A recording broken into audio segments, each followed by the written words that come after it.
In this video, we're going to talk about some Facebook Live best practices, and these are as recommended by Facebook.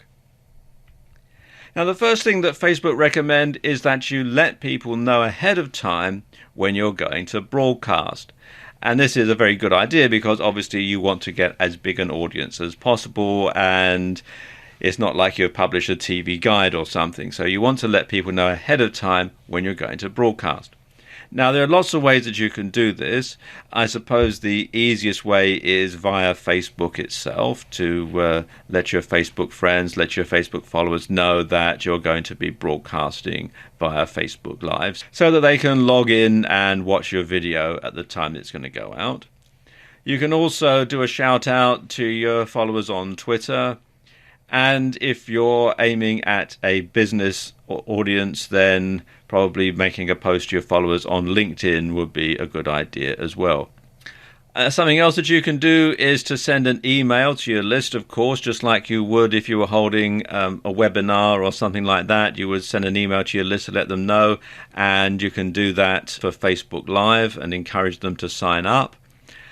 And of course, you should post the date and time on your blog so that your blog followers can tune in. And also anybody who happens to find your blog through an internet search can also log in and find out when your broadcast is going out. You should also go live when you have a strong connection. Now, Wi-Fi tends to work best. But if you can't find a nearby network, then you'll want a 4G connection. Now, I know that 4G isn't available everywhere. In most countries, it's available just in large cities. But if you can find a 4G connection, then that's great. Otherwise, you'll want to have a Wi-Fi connection to stream that.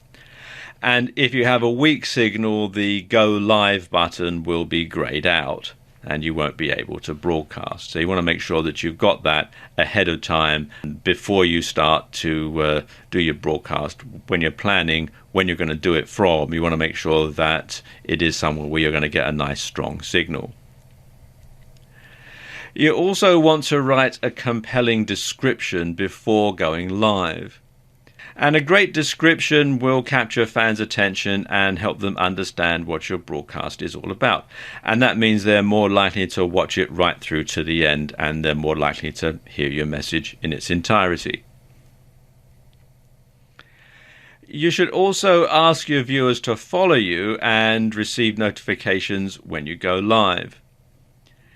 So call out that your audience can tap on the follow button on live videos and videos that were live, and then opt in to get notifications the next time that you go live. So again, it gives them more notifications so that they'll know ahead of time when your broadcast is going to go out.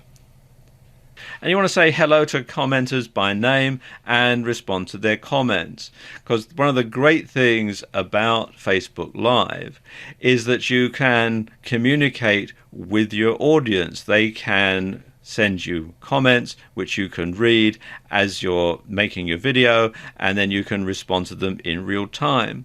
And your audience will be thrilled to hear you mention their name and answer their questions when you're live. And you should broadcast for longer periods of time to reach more people. Because the longer you broadcast, the more people are likely to discover you, and they're going to invite their friends on Facebook to watch the video. Now, Facebook recommends that you go live for at least 10 minutes, and you can stay live for up to 90 minutes. So you've got a lot of scope there, a lot of time that you can use. And finally, Facebook recommend that you be creative and go live often.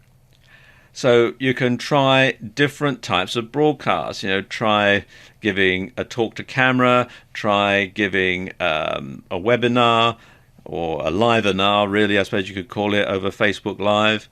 You could try a how-to, lots of different things just to keep your audience interested, to keep them coming back for more. Don't do the same thing over and over again, because that's just going to be boring.